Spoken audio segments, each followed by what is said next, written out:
c'est un groupe de réflexion qui est permanent, qui est quand même, qui travaille sous l'égide de l'UIT, qui a des missions précises et des objectifs.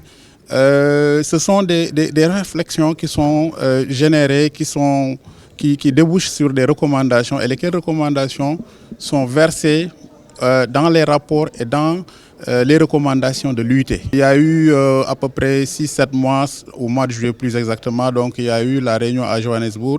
Celle-là de Dakar, donc, c'est une continuité de cette réunion de Johannesburg.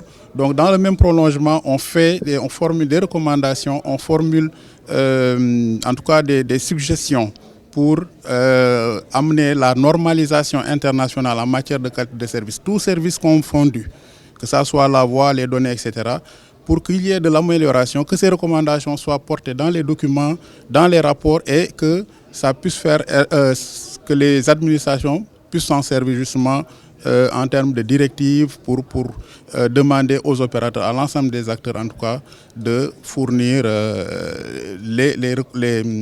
la qualité justement en adéquation avec cette normalisation-là.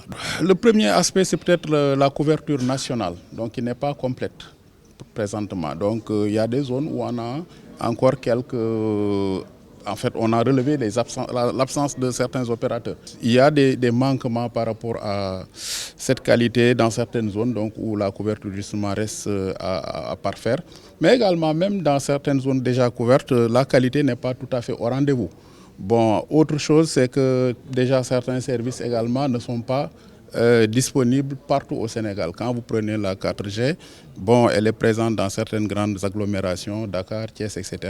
Mais elle n'est pas encore globale au niveau national. Donc voilà, ce sont des améliorations qu'il nous faut apporter, sachant que c'est un processus dynamique. Nous y travaillons en parfaite intelligence avec les opérateurs. C'est pas en fait une mission qui est dictée de façon unilatérale. Ça se fait en conciliation avec les opérateurs, mais tout en veillant à ce qu'il y ait quand même le maximum de respect des dispositions et des engagements de ces opérateurs par rapport à leur cahier de charges. C'est une amélioration continue, donc c'est un processus vraiment dynamique.